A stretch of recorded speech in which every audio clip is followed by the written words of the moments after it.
Nós estamos, irmãos, meditando no livro de Ruth. Hoje será o capítulo 3.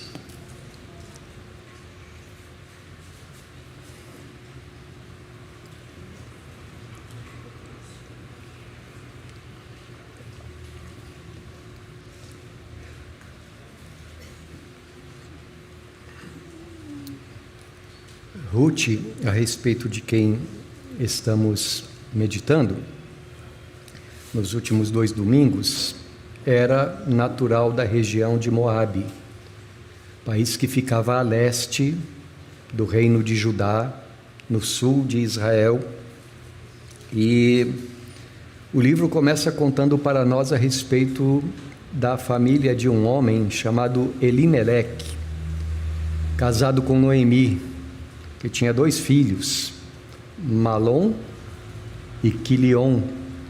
E por causa de tempos difíceis pelos quais Judá estava passando, ele se retirou para Moabe, juntamente com a sua família. E então, lá em Moabe, os filhos do casal casaram-se também com 2 moabitas. Uma se chamava Ruth, que é o principal personagem desse livro, e a outra se chamava Orfa. Acontece que ali em Moabe, na terra de Moabe, eles ficaram apenas 10 anos, a família ficou apenas 10 anos, porque nesse intervalo os homens todos morreram, ficando apenas as 3 viúvas. E Noemi, então, a sogra, resolveu voltar para a sua terra, na região de Belém, de Judá, e foi acompanhada de Ruth, que aqui várias vezes no livro é chamada, isso é destacado, Ruth a Moabita. Com isso, o Espírito Santo está enfatizando para nós que não era somente os habitantes de Israel, ou os israelitas, que eram aqueles a quem Deus amava desde aquele tempo, porque Deus havia prometido através de Abraão, que por meio dele e da sua descendência, seriam abençoados todos os povos da terra.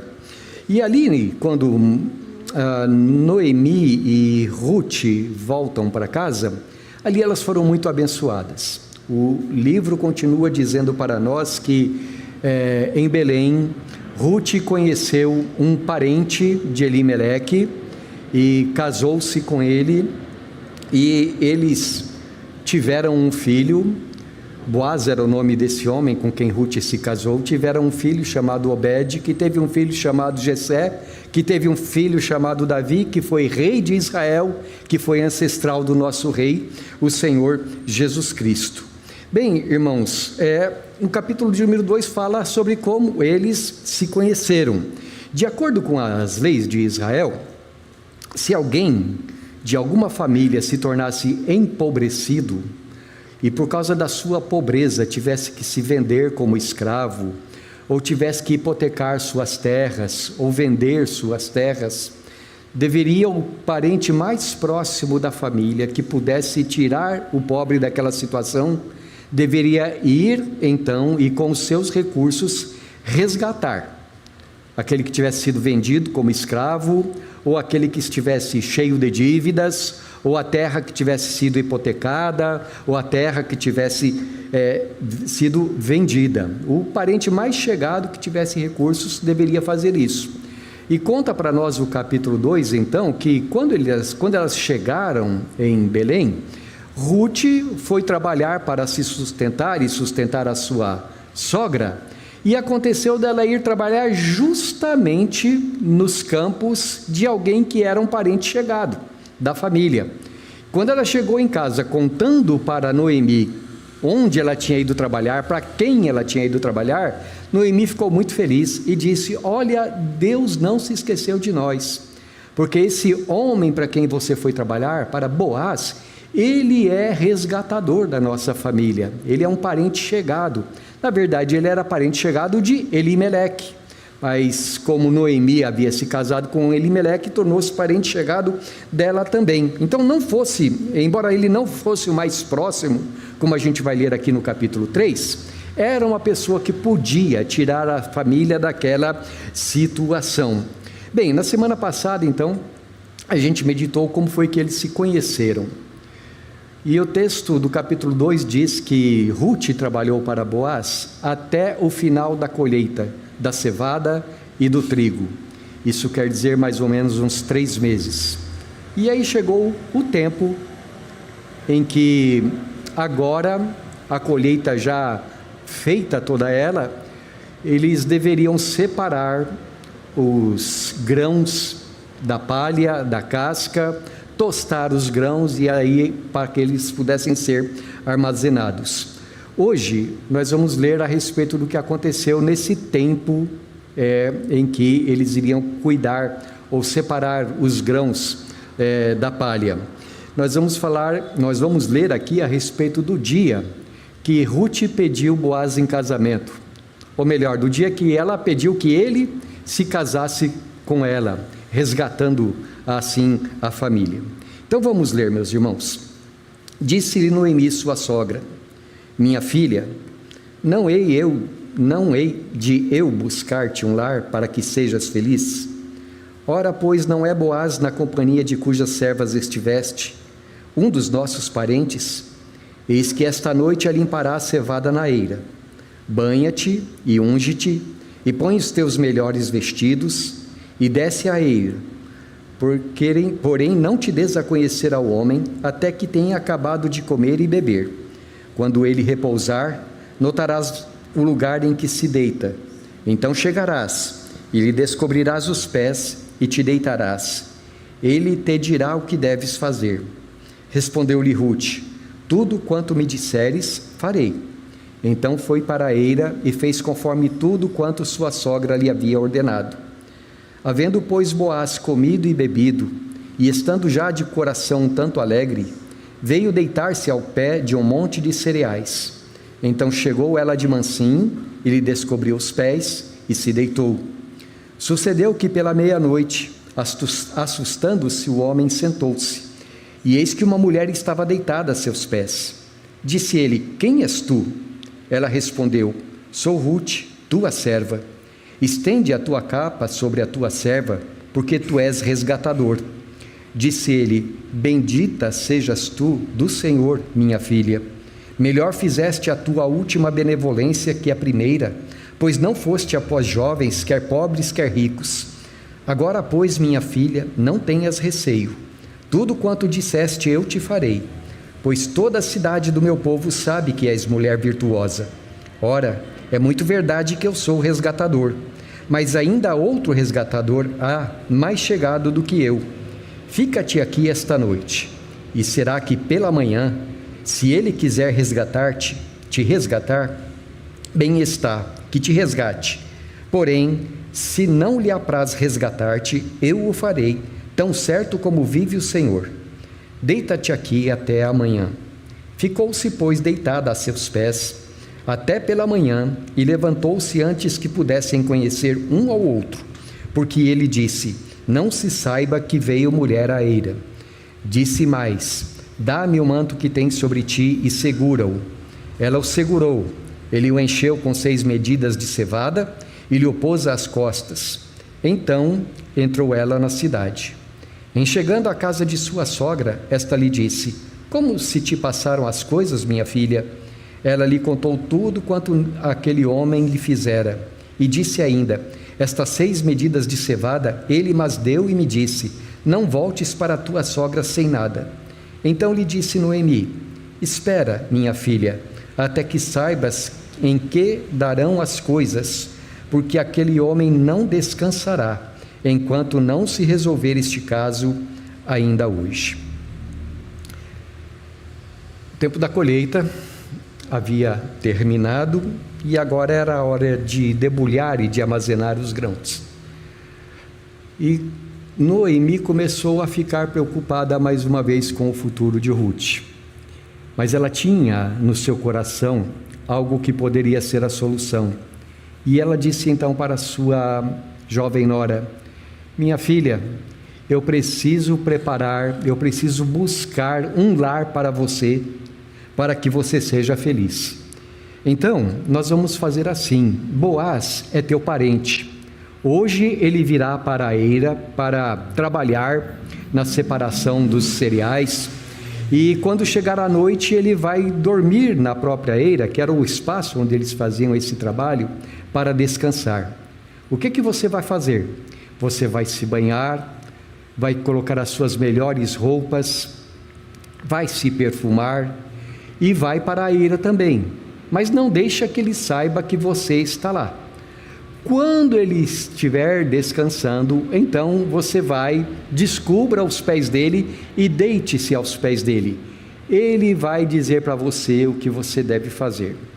Eu não penso, meus irmãos, que Noemi estivesse dizendo para Ruth usar da sua sensualidade feminina para conquistar Boaz, porque Boaz já bem conhecia Ruth e a sua virtude. E desde o começo, lá quando a gente começa a ler a história no capítulo de número 1, a gente percebe que Boaz teve muita consideração para com ela, porque ele já sabia o que ela havia feito, deixando a sua terra, a sua parentela, por amor à sua sogra viúva, e tinha vindo abrigar-se sob as asas do Deus de Israel, e até aquele dia aquela mulher havia mostrado muito trabalho, de forma que Boaz diz para ela, aqui no texto que nós acabamos de ler, que toda a cidade já sabia como Ruth era uma mulher virtuosa. E naturalmente, se Ruth procurasse ser sensual para com isso conquistar Boaz, ela estaria jogando fora todo o seu comportamento até aquele dia. Mais do que isso, o seu caráter até estava sendo colocado em jogo. Mas é que aquele era um momento especial. E você, quando tem momentos especiais, e vai para esses momentos especiais, o que você faz? Você se prepara, colocando a sua melhor roupa. Eu ia dizer até tomar banho, não é? Mas o tomar banho aqui é só um jeito de Noemi dizer para Ruth: vá bem bonita, se prepare porque é uma ocasião especial. E quando Boaz estiver lá no campo, que ele se deitar para descansar, descubra os pés dele e deite-se aos pés dele. Pois bem, então Ruth, ela faz aquilo que Noemi instruiu ela a fazer. O texto diz para nós que depois de um dia de trabalho, Boaz foi comer, foi beber, e parece que ele comeu bastante, parece que ele bebeu bastante também, porque a Bíblia diz que o coração dele já estava um tanto alegre, né? E então ele se deitou à beira, a gente imagina a cena, né? Aquele monte de grãos assim, e Boaz vai ali, ele se deita ao pé daquele monte de grãos, e ele adormece.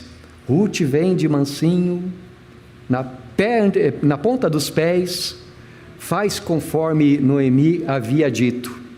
E por volta da meia-noite, diz o texto para a gente, de repente o Boaz acordou assustado, né? Porque deve ter sentido o perfume, o unguento de Ruth, e percebeu que tinha uma mulher ali, deitada aos pés dele. E ele pergunta: quem é que está aí? E aquela voz que ele já conhecia responde: sou tua serva, Ruth, não é?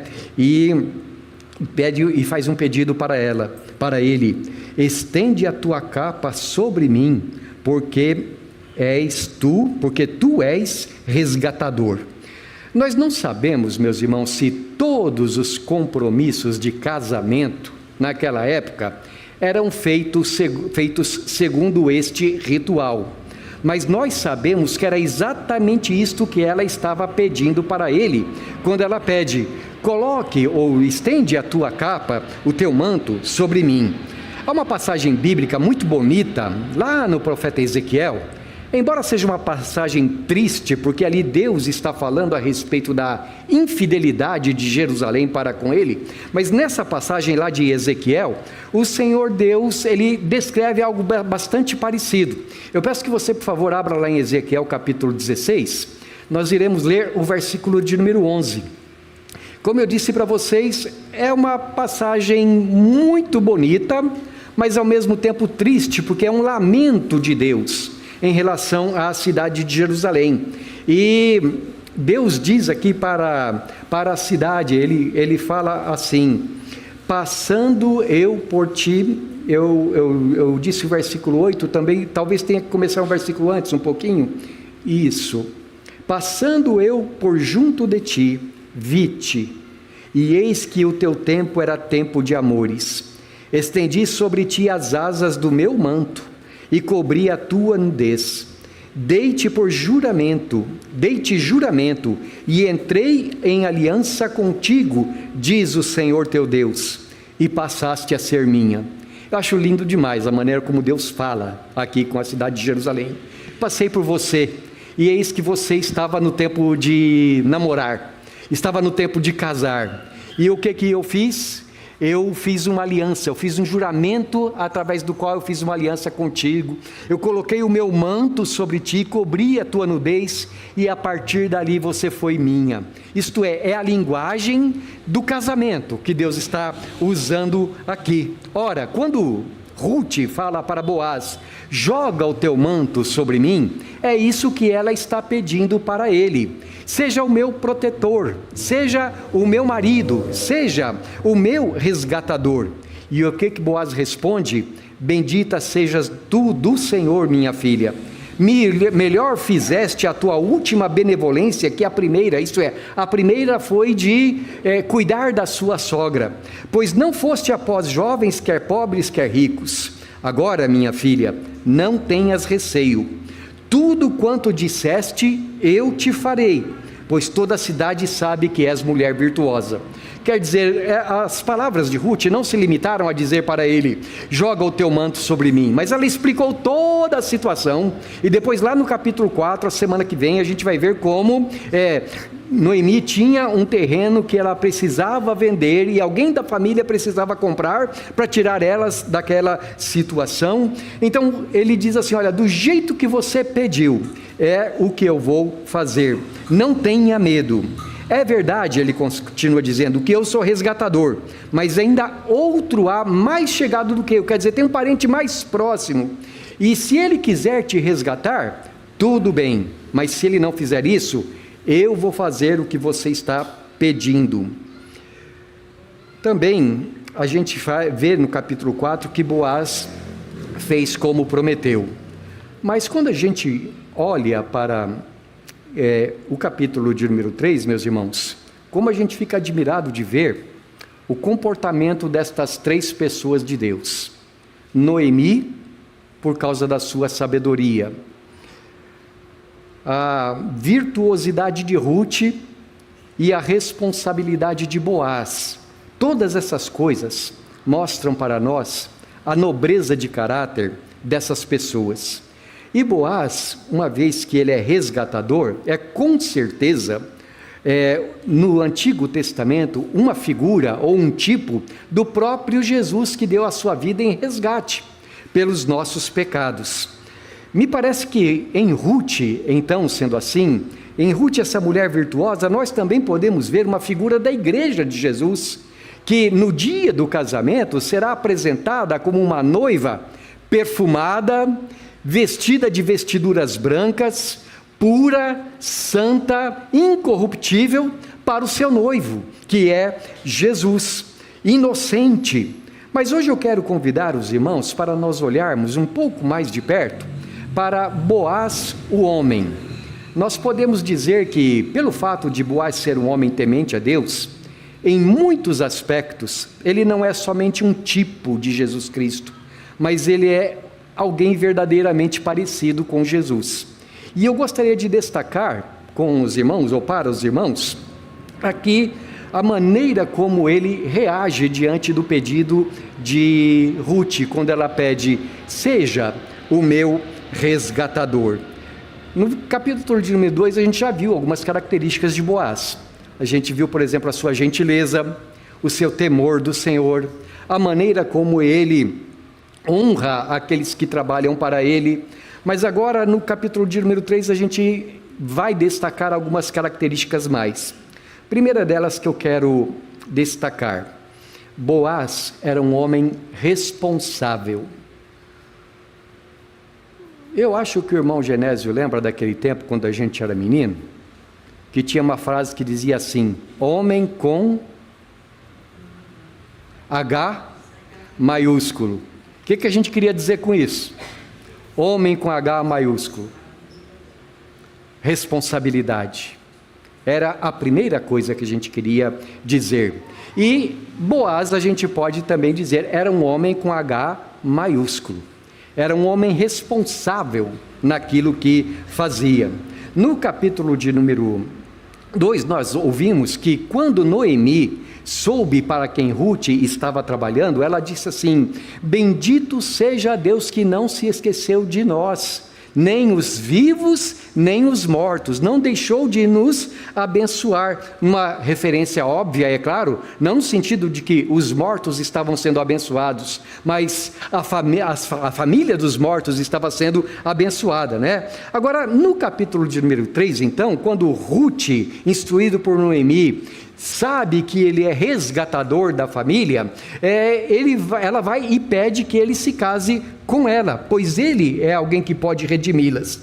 Nós podemos perceber, meus irmãos, que quando Ruth faz esse pedido para Boaz, Boaz demonstra um grande afeto por ela, demonstra uma grande admiração que ele tinha, talvez desde o primeiro dia. A maneira como ele fala sobre ela é sempre de admiração. Veja os versículos 10 e 11. Bendita sejas tu do Senhor, minha filha. Melhor fizeste a tua última benevolência que a primeira, pois não foste após jovens, quer pobres, quer ricos. Agora, pois, minha filha, não tenhas receio. Tudo quanto disseste, eu te farei, pois toda a cidade do meu povo sabe que és mulher virtuosa. Por que eu li de novo essas duas referências com vocês? É que eu quero fazer uma pergunta. Será que Boaz gostou da proposta que Ruth fez para ele? Será que Boaz queria casar-se com ela? Será que ele entendeu que seria uma boa coisa? Será que ele ficou feliz? O texto mostra para nós, meus irmãos, que Boaz desejou de coração dizer sim àquilo que ela estava pedindo. Acontece que Boaz era um homem temente a Deus. E embora o coração de Boaz tivesse ficado muito contente com aquilo, ele era também um homem responsável. E ele sabia que não era ele a pessoa que tinha o direito de casar-se com ela. Não era a primeira pessoa que tinha o direito de casar-se com ela. Havia antes dele um outro parente. Então, ele diz nos versículos 12 e 13 para ela: ora, é muito verdade que eu sou resgatador, mas ainda outro resgatador há, mais chegado do que eu. Fica-te aqui esta noite, e será que pela manhã, se ele te quiser resgatar, bem está, que te resgate. Porém, se não lhe apraz resgatar-te, eu o farei, tão certo como vive o Senhor. Deita-te aqui até amanhã. Há duas coisas aqui, meus irmãos, que eu vejo e que faz com que eu pense em Boaz como um homem responsável. A primeira é que casar-se com Ruth para ele não era um peso, não seria um problema, era algo que o seu coração desejava. Mas a segunda é que ele não desejou tomar o lugar de ninguém. Ele sabia que havia outra pessoa que tinha esse direito. E ele disse assim: olha, hoje mesmo eu vou resolver isso para você, mas você sabe que eu não sou o primeiro da fila. Então ele disse para ela: fica-te aqui deitada aos meus pés e eu vou resolver essa questão. Se o resgatador, o primeiro, disser que quer casar-se com você, tudo bem, mas se ele não quiser, então eu o farei. Como a gente costuma dizer nos dias de hoje, Boaz não era um homem que, mesmo interessado, puxava o tapete de alguém, né? Não lhe interessava tirar a posição de ninguém, não lhe interessava ocupar o lugar de ninguém. O que ele queria fazer era a vontade de Deus. Tem uma passagem no livro de Êxodo que eu acho muito interessante, muito poderosa, nesses tempos estranhos em que nós estamos vivendo, que parece que não é muito bonito o homem ser homem, para muitas pessoas, não é? Mas eu quero ler com vocês, Êxodo capítulo 18, nós vamos ler o versículo de número 21, tá bem? Êxodo capítulo 18, versículo 21. Aqui, nesse texto, Moisés está sendo aconselhado pelo seu sogro, Jetro, ou Reuel, ambos os nomes do sogro dele, que era um sacerdote de Deus em Midian. E Acontece que depois que o povo de Israel saiu da escravidão no Egito, Moisés estava na direção do povo do Senhor lá e a uma certa altura, Jetro entendeu que deveria aconselhar o seu genro a respeito disso.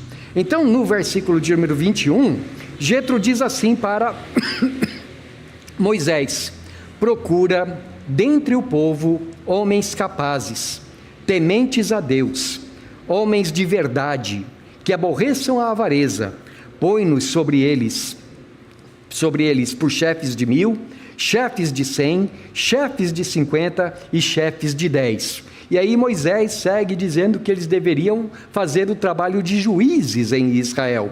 Agora, para eles serem juízes em Israel, para eles discernirem entre o bem e o mal, diz aqui Jetro para Moisés, tem que ser, entre outras coisas, homens de verdade. Ou como a gente dizia nos anos 60, homem com H maiúsculo, e não homem com O maiúsculo, não é? Mas pessoas em quem se pudesse confiar, pessoas que assumiam as suas responsabilidades e não ficavam empurrando para outros aquilo que eles deveriam fazer. Quando eu fiz assim, empurrando para outros, eu me lembrei, uns anos atrás, acho que foi nos anos 80, havia um homem que estava sendo procurado pela polícia no Brasil inteiro, não é? E esse homem, porque ele tinha feito algumas coisas erradas, né? É claro, ele estava sendo perseguido pela polícia, e um dia a polícia chegou na casa dele e ele não estava. Finalmente descobriram onde era, ele não estava. E aí quem foi preso foi a esposa dele. E na revista Veja saiu uma frase assim, ele dizendo para a esposa: vai você bem. E eu acho tão engraçado aquilo, porque assim, que tipo de homem é esse? Que bota a mulher para sofrer as consequências dos seus próprios erros, não é? Então aqui quando Deus fala, através de Jetro para Moisés, procura homens de verdade, homens tementes a Deus, homens capazes, que vão fazer a coisa certa. Então essa é a primeira qualidade de Boaz, era um homem responsável. A segunda coisa, Boaz era um homem respeitável, e por isso também era um homem respeitador. Versículos 13 e 14, fica-te aqui esta noite, e será que pela manhã, se o parente mais próximo te quiser resgatar, bem está, que te resgate. Porém, se não lhe apraz resgatar-te, eu o farei, tão certo como vive o Senhor. Deita-te aqui até amanhã. Ficou-se, pois, deitada a seus pés até pela manhã, e levantou-se antes que pudessem conhecer um ao outro, porque ele disse: não se saiba que veio mulher à eira. Eu quero que você imagine a cena. Boaz está dormindo, bebeu um pouco, barriga cheia. Por volta da meia-noite ele acorda, e aquele perfume de mulher a seus pés, bem vestida, bonita. E quando ele pergunta quem está aí, ele escuta aquela voz que ele já conhecia bem, e ela diz: casa comigo. E Boaz diz: fique tranquila, porque eu vou dar um jeito, eu vou cuidar de você, mas vai dormir. Deita-te aí e dorme. Sabe como que é o nome disso, irmãos? Respeito. Depois, quando chega a manhãzinha, ele diz assim: olha, levanta mais cedo. Ele enche a capa dela de alimento, não volta sem nada para sua sogra. E Boaz diz aqui o texto que ele não queria que alguém soubesse que mulher tinha dormido lá, na eira. Boaz fez alguma coisa errada? Ele poderia contar o que aconteceu, mas ele não queria que começassem a falar a respeito de Ruth. E ele também não queria que falassem a respeito dele. Então ele diz: fica aqui, que eu vou cuidar de tudo para você. Mais tarde, na Bíblia, a gente lê a respeito de um outro homem que se comportou de modo parecido. José, quando soube que Maria estava grávida e pensou que o filho era fruto de pecado de Maria, a Bíblia diz que ele planejou se separar dela secretamente, porque ele não queria que ela fosse difamada. Amor envolve respeito. E Boaz era uma pessoa respeitável e respeitadora. A terceira característica que eu quero destacar, meus irmãos, Boaz era um homem de palavra. O Salmo de número 15, ele nos dá uma descrição, uma série de características do homem que tem comunhão com Deus, o homem que anda com Deus. E uma delas é que esse homem, ele é um homem que honra a sua própria palavra. Vamos ver ali no Salmo de número 15, eu quero ler com vocês apenas o versículo de número 4, tá bom? No Salmo 15, ele começa perguntando para Deus: Senhor, quem habitará no teu santuário? Quem há de morar no teu santo monte? Isto é, quem é que vai chegar-se a ti?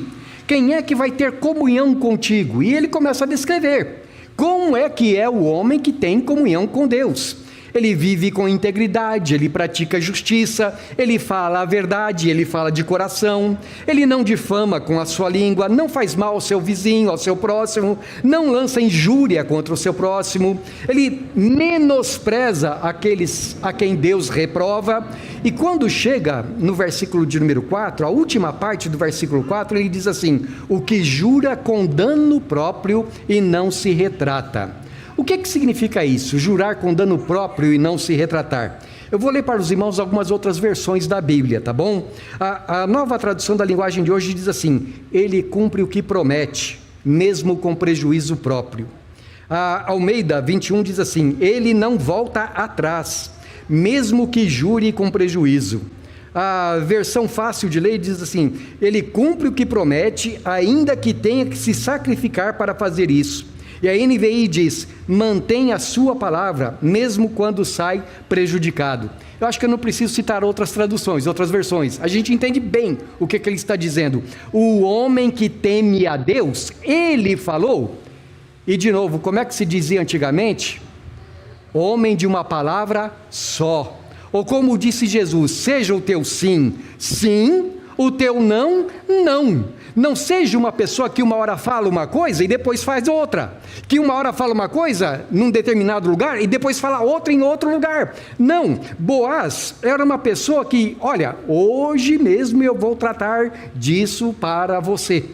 E Boaz então, Noemi testemunha como que era o caráter dele. Versículo 18, está escrito assim: então lhe disse Noemi: espera, minha filha, até que saibas em que darão as coisas, porque aquele homem não descansará, enquanto não se resolver este caso ainda hoje. É interessante essa palavra espera aqui, no capítulo 3, versículo 18, no capítulo de número 4, versículo 1, ela é traduzida como sentar-se. Diz que Boaz assentou-se na porta da cidade. A gente vai ver isso semana que vem. E é uma tradução bem mais precisa, porque a ideia aqui é: senta e fica quieto. Espera, né? É o que Noemi está dizendo para Ruth. Eu fico pensando que talvez Ruth tivesse contado história para ela, né? E sabe quando você está ansioso por um negócio, você fica de um lado para o outro? O que será que vai acontecer hoje, meu Deus do céu? Né? Sim, ele falou que vai resolver, mas eu queria casar era com ele, talvez ela estivesse dizendo, né? Porque assim, o outro lá ela nem conhecia.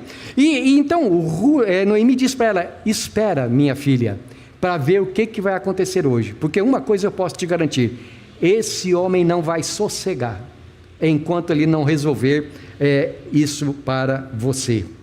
E então Boaz sai dali, e aí a gente já entra no capítulo 4, ele senta na porta da cidade onde os negócios eram feitos, e naquele dia mesmo, tudo foi resolvido. Mas isso, como diz, é o próximo capítulo, então a gente verá na semana que vem. Meus irmãos, eu fico pensando, anos mais tarde, Boaz, contando para os seus filhos: como eu conheci sua mãe, né? E quando ele está contando como conheceu a mãe deles, ele conta essa história tão bonita, uma história de pureza, uma história de integridade, de temor do Senhor, de guardar a lei do Senhor, e ele transmite esse conhecimento do Senhor para a sua família. E hoje, quando nós lemos essa história, essas pessoas aqui nos inspiram a seguir nesses mesmos passos. Eu quero fazer 2 aplicações gerais para todos nós, com base na história do capítulo 3. Primeiro, em relação ao nosso viver diante do nosso semelhante. Nós temos um mandamento, homens, em 1 Coríntios 16, 13, que diz assim: portai-vos varonilmente. O que é portar-se varonilmente? O que é varonis? Portar-se varonilmente?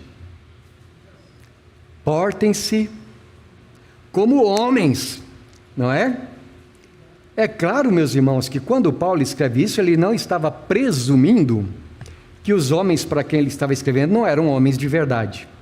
Mas o que ele quer dizer é: sejam responsáveis, sejam valorosos, sejam corajosos, sejam tementes a Deus, sejam gente de palavra, sejam gente de compromisso, sejam pessoas que fazem a obra, sejam pessoas que a gente pode dizer assim: tenham orgulho da maneira como Deus fez vocês, comportem-se dessa maneira.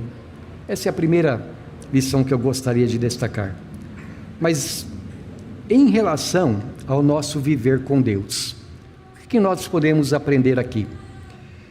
Vamos ver Marcos capítulo 10, versículo 45.